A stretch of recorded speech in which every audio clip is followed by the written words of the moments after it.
तर फलटण महिला डॉक्टरच्या मृत्यू प्रकरणी पीएम रिपोर्ट समोर आलेला आहे। गळफास घेऊन मृत्यू झाल्याचा पोस्टमॉर्टम रिपोर्टमध्ये उल्लेख आहे। मृत डॉक्टरच्या शरीरावर कोणत्याही जखमा नाहीत अशी देखील माहिती मिळते। तर गोपाळ बदने आणि महिला डॉक्टरचे सीडीआर पोलिसांच्या हाती लागलेले आहेत। मृत्यूच्या आधी देखील बदनेसोबत कॉल झाल्याचं तपासात उघड झालेलं आहे। हस्ताक्षर तपासण्यासाठी पाठवण्यात आलेल्या फॉरेन्सिक अहवाल अद्याप पोलिसांना प्राप्त झालेला नाही। आत्महत्येला प्रवृत्त करण्याचा गुन्हा दाखल आहे। त्याच्यामध्ये पीएम नोट्स हे प्राप्त झालेले आहेत। ॲस्फिक्सिया ड्यू टू हँगिंग हा त्याचा निष्कर्ष आहे, जो सर्कमस्टन्शियल एव्हिडन्सशी मिळता जुळता आहे। हँडरायटिंग बाबतीतचा अहवाल अजूनही प्राप्त नाही। त्याच्या संदर्भाने तो हँडरायटिंग एक्सपर्ट जे सीआयडीचे आहेत त्यांच्याकडे अहवाल मागवण्यात आला आहे, पण त्याला थोडा वेळ लागू शकतो। तपासात बदनेचा मोबाईल मिळवणे हे एक तपासाचा मुख्य उद्देश आहे।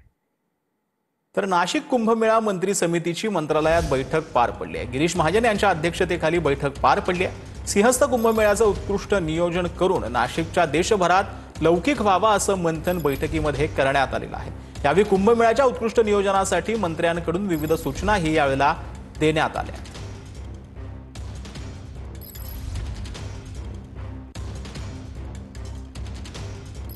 अजित पवारांच्या आमदार खासदारांची साप्ताहिक बैठक आज पार पडलेली आहे। बैठकीला अजित पवारांसह सुनील तटकरे, हसन मुश्रीफ उपस्थित होते।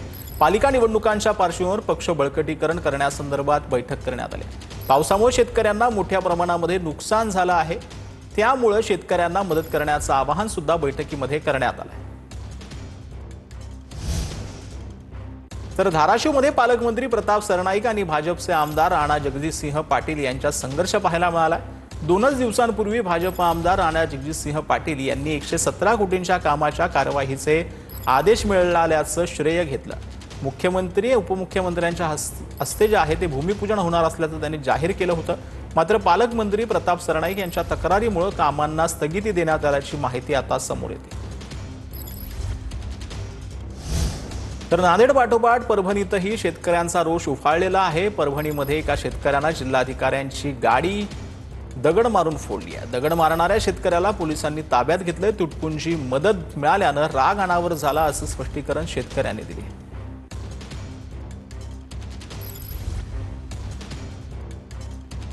व्यक्तीला ताब्यात घेण्यात आलेला आहे। प्राथमिक माहितीनुसार सदर व्यक्ती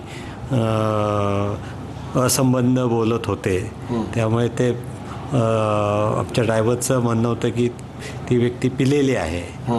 तर आणि नक्की का त्यांनी ह्या सगळ्या गोष्टी केल्या हे आता तपासातूनच पुढे येईल आणि त्याच्यावर योग्य ती कारवाई नियमाप्रमाणे होईल। विधानसभेच्या निवडणुकीमध्ये देवेंद्र फडणवीस साहेब म्हणली होती शेतकऱ्याचा संपूर्ण सातबारा कोरा करू, आणि तुम्ही केला नसल्यामुळे म्हणून मी मंत्र्याची गाडी म्हणून फोडली। मला राग अनावर झाला। मी शेतकऱ्याच्या बाजूने लढणार आहे, शेतमजुराच्या। माझे दोन्ही पाय तोडा, मला आता गोळी घाला, घेत नाही मी।